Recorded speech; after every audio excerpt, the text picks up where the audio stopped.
We are, of course, in the Gospel according to John. We've made it all the way, almost to the end of chapter 7, but there we are.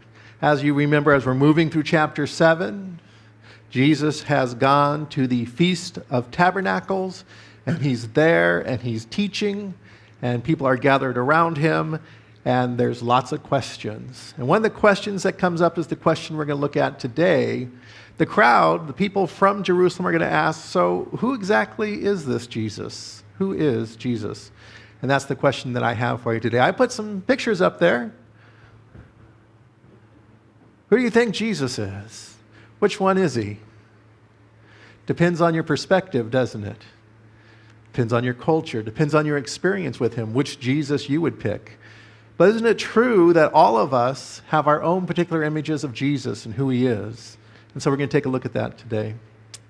Let's take a look at the passage. It's John chapter 7, verses 25 through 44. At that point, some of the people of Jerusalem began to ask, isn't this the man they are trying to kill? Here he is speaking publicly, and they are not saying a word to him. Have the authorities really concluded that he is the Christ? But we know where this man is from. When the Christ comes, no one will know where he's from. Then Jesus, still teaching in the temple courts, cried out, yes, you know me, and you know where I'm from. I am not here on my own, but he who sent me is true. You do not know him. But I know him because I am from him, and he sent me. At this point, they tried to seize him, but no one laid a hand on him because his time had not yet come. Still, many in the crowd put their faith in him. They said, when the Christ comes, will he do more miraculous signs than this man? The Pharisees heard the crowd whispering such things about him. Then the chief priest and the Pharisees sent temple guards to arrest him. And Jesus said, I am with you for only a short time, and then I go to the one who sent me. You will look for me, but you will not find me, and where I am, you cannot come. And the Jews said to one another, where does this man intend to go, that we can't find him? Will he go where our people live scattered among the Greeks and teach the Greeks? What did he mean when he said, you will look for me, but you will not find me, and where I am, you cannot come? On the last and the greatest day of the feast, Jesus stood and said in a loud voice, if anyone is thirsty, let him come to me and drink. Whoever believes in me, as the scripture has said, streams of living water will flow from within him. By this he meant the Spirit, whom those who believed in him were later to receive. Up to that time, the Spirit had not been given, since Jesus had not yet been glorified. On hearing these words, some of the people said, surely this man is the prophet. And others said, he is the Christ. And still others asked, how can the Christ come from Galilee? Does not the scripture say that the Christ will come from David's family and from Bethlehem, the town where David lived? Thus the people were divided because of Jesus. Some wanted to seize him, but no one laid a hand on him. So, as you can tell, the people in the crowd, the people of Jerusalem, had a lot of questions. He's the prophet. And we've already seen that term, the prophet, as Moses had said, that there will rise a prophet similar to Moses himself. And a lot of people were looking for the prophet. Some people said that he was the Christ, the Messiah. And some people are like, he can't be the Messiah. We don't know who he is. Right? Because we know where he's from, and we'll get into all that. So when we begin talking about people of Jerusalem, we're not talking about the leaders. We're not talking about the Jewish leaders, the scribes and the Pharisees. We're talking about actually the people who lived in Jerusalem, which helps us make sense of the earlier part of chapter 7, where it's like, who are you? We don't know who you are. Nobody's trying to kill you. Because before, Jesus had been ministering in Galilee. And so the people of Jerusalem didn't recognize him. So these are not the people of Galilee and Capernaum, where Jesus had been performing miracles. These people had not heard his teaching yet. So here's this new individual that they hadn't really got to know. He's standing up in Jerusalem, and he's now teaching them. They're like, we don't know who you are, so why are you saying people are trying to kill you? You're kind of crazy saying stuff like that. We don't know who you are. So this is a different group of people that Jesus is encountering. And then all of a sudden they realize, probably talking to some of the Galileans that were in the crowd, that indeed this is the guy that they're trying to arrest and kill. And they're like, well, wait a minute. This is the guy, supposedly. So if he is the guy they're trying to arrest and kill, why hasn't he been arrested? Why are they letting him stand here and speak in public? Maybe, and this is their reasoning, maybe he is the Christ, and that's why the leaders don't arrest him. Maybe all the leaders got together and decided, well, yeah, he is the Christ. And again, I want to look at that term, the Christ. There it is in Greek for you. It's Christos. Okay? It means the anointed one. This is from your Jewish frequently asked questions organization. The term mashiac, Messiah, literally means the anointed one and refers to the ancient practice of anointing kings with oil when they took the throne. The Messiah is the one who will be anointed as king in the end days. And again, we have to remember that in the Jewish perspective, the Messiah was not necessarily divine. The Messiah wasn't God. The Messiah was just a great king. And there could be many Messiahs that would come. And so declaring himself the Messiah, that's one thing. In fact, there were people before Jesus who declared themselves the Messiah, and there'll be people who come after Jesus who declare themselves the Messiah. It's not the same as declaring himself as God. However, Jesus did make several statements in which he equates himself to God, and he specifically calls his Father, and that's going to cause some problems. They, of course, object, and the objection is this, that at the time of Jesus, there was a common belief that no one knew or no one knows where the Messiah is coming from, that he'll just sort of suddenly appear and that nobody would know where he was from. And if you're wondering, well, where did they get that belief? It comes from certain Jewish writings that are not part of the Old Testament. They're part of the Apocrypha. They're not included in most of our Bibles, unless you're Anglican or Catholic or Orthodox. You might have these in your Bibles. But one of them comes from 1 Enoch, where it says, "And for this reason hath he been chosen and hidden before him, before the creation of the world and forevermore." That the Messiah would be hidden and nobody would know who he was. He would just suddenly sort of appear. The other one comes from 2nd Esdras, which is Ezra in our books. "I said, O sovereign Lord, explain this to me. Why did I see this man coming up from the heart of the sea? And he said to me, just as no one can explore or know what is the depths of the sea, no one on earth can see my son or those who are with him except in the time of his day." And so the idea was that the Messiah would be hidden until he suddenly appears. And so the reasoning sort of goes like this. No one knows where the Messiah will be from. We know where Jesus is from. Everybody's like going, he's from Galilee. We know where this guy's from. So since we know where Jesus is from, Jesus can't be the Messiah. That's the reasoning. But Jesus turns this around. He says, well, wait a minute. You say you know me and where I'm from. And indeed, you do know me. You know where I'm from. I'm from Galilee, yes. But you don't know who sent me. I represent the one who sent me. And we really have to stop and think about, in ancient cultures, what it meant to represent somebody. Because to represent somebody, you literally were, in a sense, the physical embodiment of that person. That is why you do not kill a king's messenger. Because however you treated that messenger was exactly like treating the king that way. So if you were rude to the messenger, it was like being rude to the king. If you killed the messenger, it was like trying to kill the king. And so he's saying, I represent the one who sent me. And since you don't know the one who sent me, you don't really know anything about me. And so in essence, you don't know where I'm from because you haven't figured out I'm from heaven yet. Yeah, I've been preaching around Galilee, but you don't know that truly I'm the one from heaven. And so it's like you don't know where I'm from. Objection overruled. Some of them actually came to believe in him as he continued to teach. They said, look at the signs he has performed. And if we look, he's performed several signs so far that John lists. John has listed out his turning water into wine, right? At the healing of the nobleman's son, the healing of the blind men at the pool of Bethesda, and his walking on water. These are the signs that John lists. And of course, John says, if I were to write down all the signs he performed, there wouldn't be enough books in the world to perform, to hold them all. And so they look and they say, well, is the Messiah supposed to do greater signs? Look at these great signs that he's done. He's fed 5,000 people. Look at these amazing signs. The Messiah, is not supposed to be doing greater signs than these. He must be the Messiah. And other people did not believe it, especially the religious leaders. And we're going to talk about the religious leaders and their reaction to it. And we'll talk about authority within the church and things like that next week as we cover the last part of 7. And so they say, well, let's arrest him. Let's arrest him. He's disrupting things. He's causing problems. He's misleading the people. We don't believe that he's the Messiah. Arrest him. But yet they laid not a hand on him because it wasn't his time. And that's something that we must always remember. In his time. God works in his time. And things will happen as they're supposed to happen as he plans them out.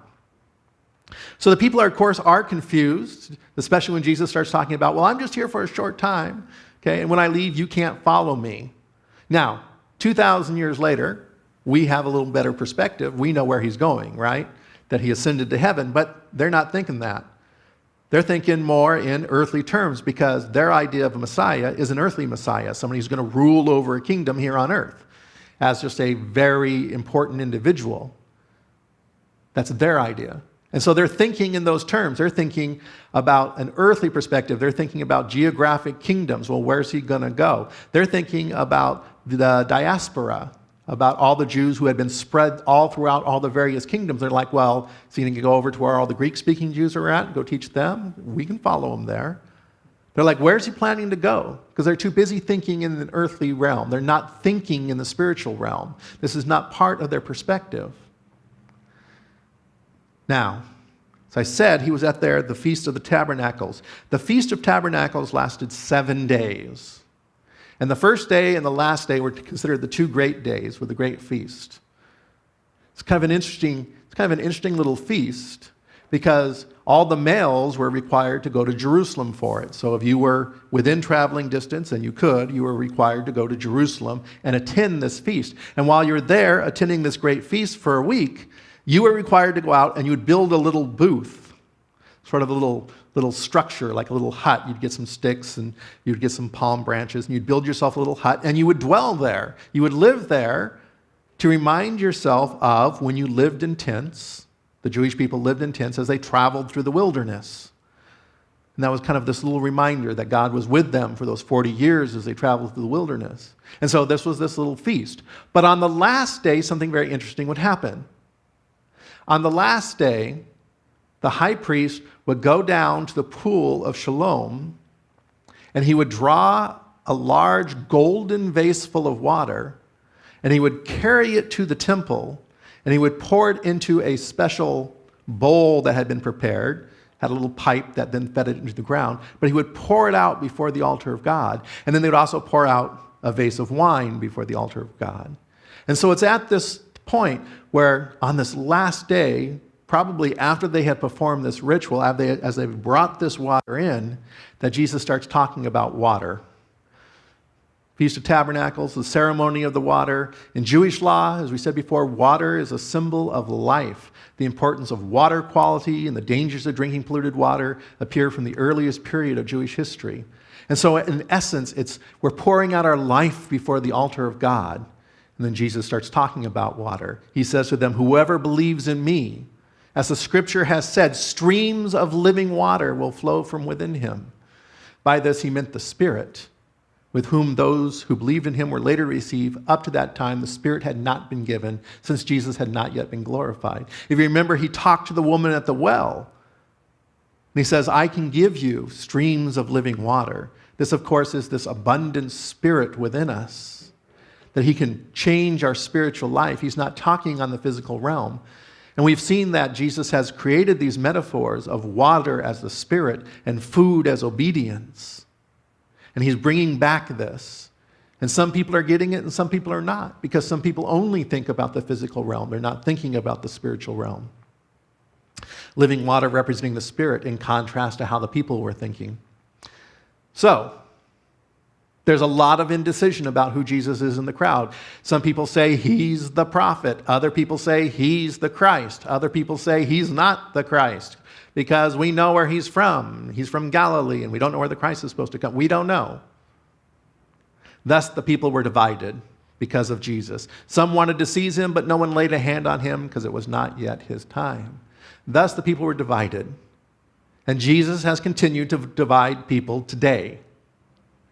If I were to go around the church, even in a church building, I can go around the church and I say, who is Jesus? Who is Jesus? Who is Jesus? Who is Jesus? And I would get lots of different answers. Probably depending upon your culture and your church background, I'm going to get lots of different answers about Jesus. And so I want to talk about that specifically. Who do you say Jesus is? This is an important question. Because if we are to become the imitation of Christ, we're going to live out who we think Jesus is. If we're to be that imitation, if we're supposed to be Christ-like, if we're supposed to be Christians who are like Christ, we're going to live out whatever our image of Christ is. And if we have a warped image of Christ, how do you think that's going to affect our spiritual life and our day-to-day life as we're out there interacting with people? So how you answer this question is important. Are you following Jesus as he is, or Jesus as you've created him to be? Some people say that there was no Jesus, that he's just a myth. There's no Jesus. There's not enough evidence that there was a Jesus. Well, I've already, kind of looked into it. I think there's enough evidence out there that it's reasonable to believe in Jesus, but that's a question that you have to answer. Some people say that he was a good moral teacher. This is like Thomas Jefferson, one of our presidents. Jefferson was a deist. He didn't believe that Jesus was God incarnate. He believed that Jesus was simply a great moral teacher, and he very much considered himself a follower of Jesus. In fact, he put together what's now referred to as the Jefferson Bible, sort of an edited version of the New Testament, where it's just Jesus' teachings. He believed Jesus had great moral teaching, and he strove very hard to follow the moral teachings of Jesus. But he only thought of Jesus as a great moral teacher. He thought he was the Messiah. Some people say, well, Jesus thought he was the Messiah. I don't, but Jesus thought he was the Messiah, and he was wrong. Maybe he was a little delusional. We don't know. Some people say, well, he thought he was Messiah and he thought he was divine because he claimed to be God, so maybe he was a little crazy. Or, I think many of us sitting in this room today believe that he was God incarnate, revealing God, presenting God in terms that we could understand. I think that's why Jesus used so many analogies, so many metaphors, because he's like, let me try again. Let me explain this again. Maybe I can explain this in a way you can understand. And I think we're still struggling with a lot of that. Now, I'm not going to go through all the reasons and rationales why I believe Jesus was God incarnate and why these other positions I don't think have as strong a claim on us. That's your work to do. That's your homework. You can go home and do that. All right? In fact, you can form a little group if you want to and do that. That's apologetics. Okay, I'm not going to do apologetics today. I'm going to assume that everybody in the room, this will be my assumption, that you've already decided that Jesus is God incarnate, that he's come to reveal. Because I think there's something important that we need to look at. If you really believe that, if you say that he was God incarnate, then I think this is the verse we need to focus on. I'm not here on my own, but he who sent me is true, and you do not know him.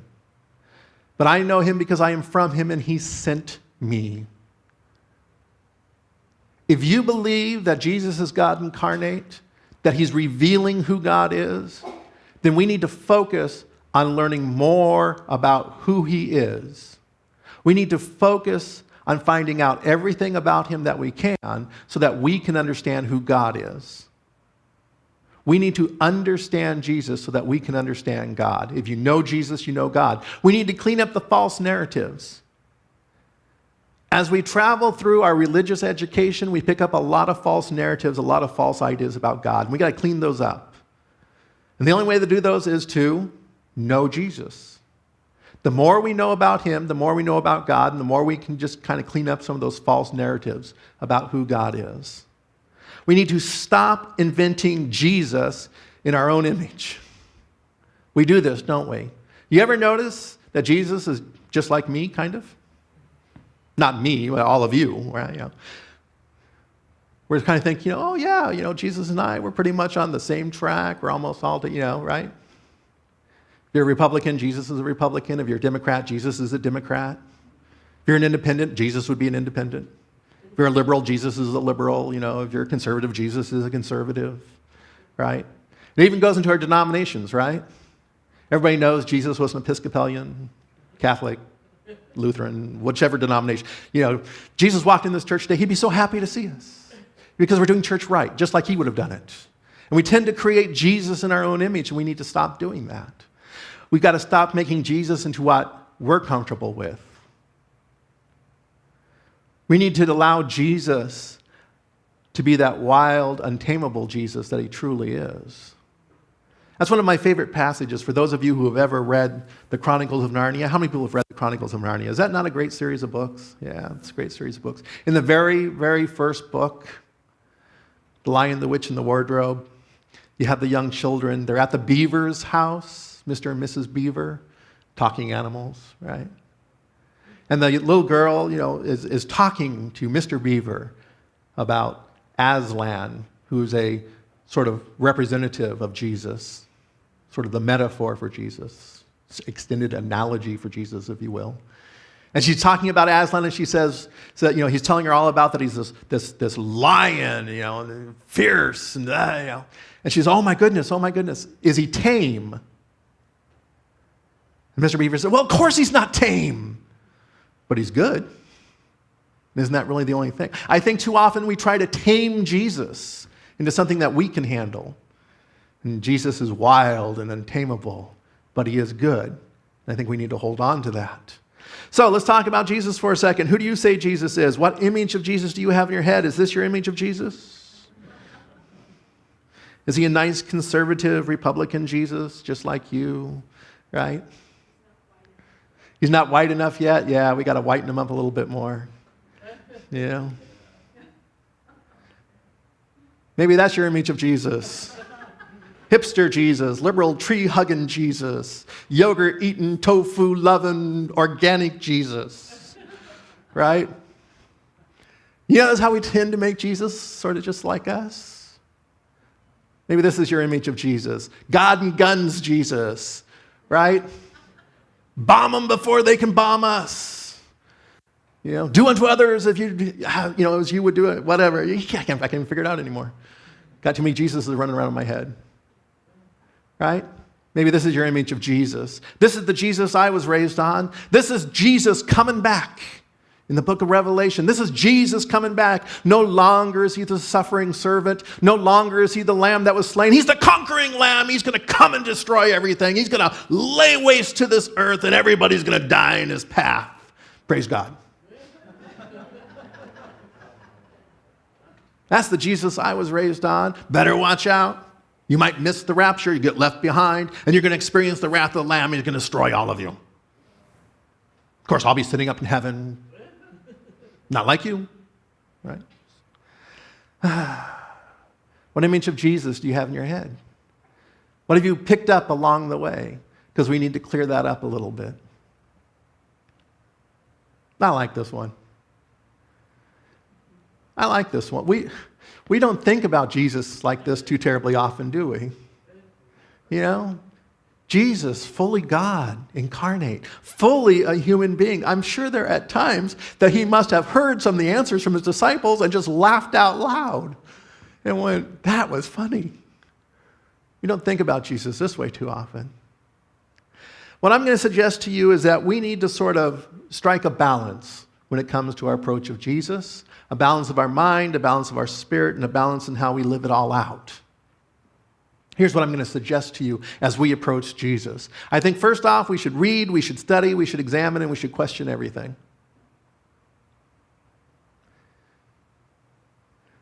We have 4 Gospels about Jesus. We have Paul's writing. We have a lot of writing about Jesus. People have been talking about Jesus for millennia now. And there's a lot of stuff out there that we can read about him. And I think we should read as much of it as we possibly can. I think we should study it. I think we need to examine it very closely.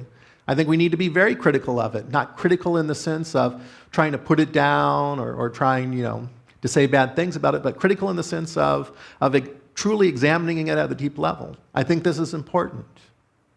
That when somebody comes up and tells you, well, this is the way Jesus is, say, well, back that up.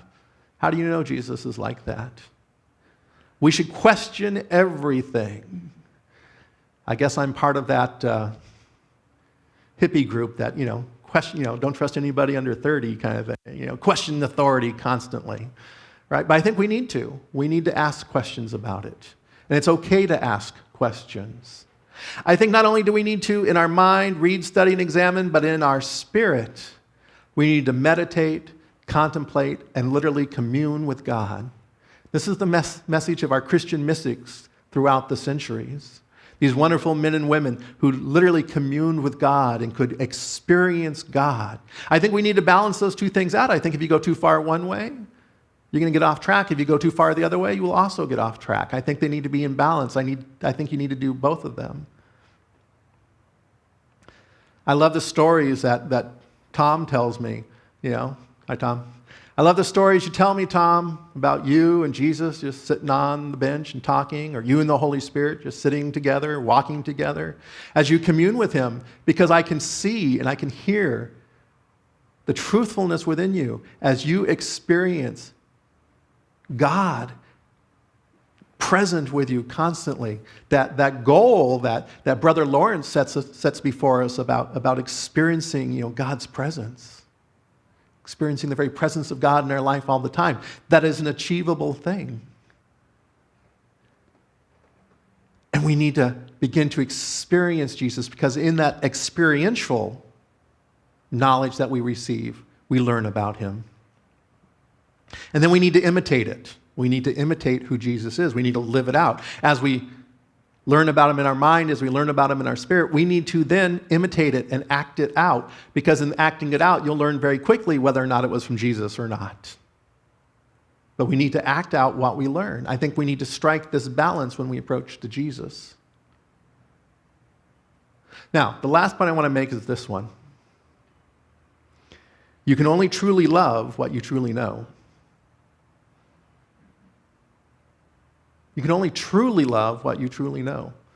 I'm sure many of us in this room have experienced relationships that have gone bad, relationships that totally went south. And probably somewhere along the line you're like, oh my gosh, I guess I never really knew that person. I thought I knew them. They're not the person I fell in love with. They turned out to be a totally different person. Can we truly love Jesus unless we truly know him? Can we love him as he is?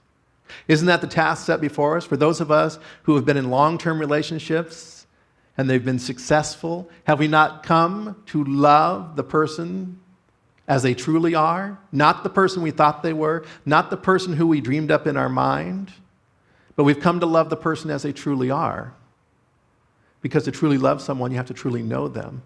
And we have to go through this whole process of learning to know them as we share our lives together. And the same thing holds true for Jesus. We're in a relationship with him. And we can experience that relationship, but we have to know him, truly know him, to truly love him. Growing up, raised as a fundamentalist as I was, and for those of you who don't know what a fundamentalist is, actually, I was raised to be a good little evangelical, fundamentalist evangelical. For those of you who don't know what evangelicals are, I'll take Jerry Falwell's definition. Jerry Falwell said an evangelical is just a fundamentalist who's angry about something. And I was raised to be angry about a lot of stuff. I was raised in the idea of a culture war, and I had to be a culture warrior. Okay, there's no culture war, that's fabricated. Oops, did I just say that out loud? Sorry. Right, this whole idea of a culture war is based upon a culture that was created by fundamentalists and dispensationalists and evangelicals. Are all sort of mixed together. And they've created this culture that doesn't really exist. And they're calling that God's kingdom, and it's not really God's kingdom. They say that's at war. But I was raised to be a culture warrior. I was raised to be angry about a lot of stuff. I was raised with a Jesus who's going to come back and fry everybody because he's angry at everyone. That's what I was raised up with. And I can remember in high school, being in my private high school. It was kind of interesting. I got 3 awards when I was in high school, 3. You know how they vote things, most likely to succeed, da-da-da. I got 3. 2 I got from the student body. 1 I got from the teachers and staff of the school. The 2 I got from the student body in my senior year was I was voted funniest person. Everybody thought it was funny. The second one was I was voted most talented. Those were the 2 that I got from the student body. From the instructors, I got a whole nother one. I was voted most disruptive influence on campus. Yeah, I'm like, really? Yeah. And I had several instructors. I had one instructor I won't forget. He called me in one day, and he's just like, so, I know you're probably behind most of the stuff going on around here, but you're smart enough not to get caught. How do you do that? I'm like, I don't even know what you're talking about. Well, I do, but I'm not going to say anything. I'm bright enough not to say anything, right? I had another instructor. Come to find out, the reason why I was the most disruptive influence on campus is because although I would follow the rules, I questioned every last one of them. And that drove them up the walls. Because I questioned authority constantly. I mean, it's like, okay, you're the authority, I'll do what you say, but why are we doing this? Does this make any sense? And so they felt that was very disruptive, the fact that I would question them constantly on authority. But I remember one particular one, she was the teacher, she was the vice principal of the school. She called me into her office one day. And, of course, I'm like going, well, what did I finally get caught at? I'm wondering what it is. She sat me down, she goes, I want to talk to you. The staff have been talking about you. We're kind of concerned about you, right? There's one or two who think, you may be under demonic influence. Because apparently if you ask questions, that's demonic somehow, right? Don't question authority, it's demonic, right? That's the sin of rebellion or something. I don't know what it was. I'm like, no. Well, some of them think you don't even believe in God, that you're an atheist. No, I believe. What are you talking about? But these were their answers to some, teenage kid who's questioning authority and asking questions, being a teenage kid. But then the finally one, she said, but I think I know what it is. You don't love God. You don't love God.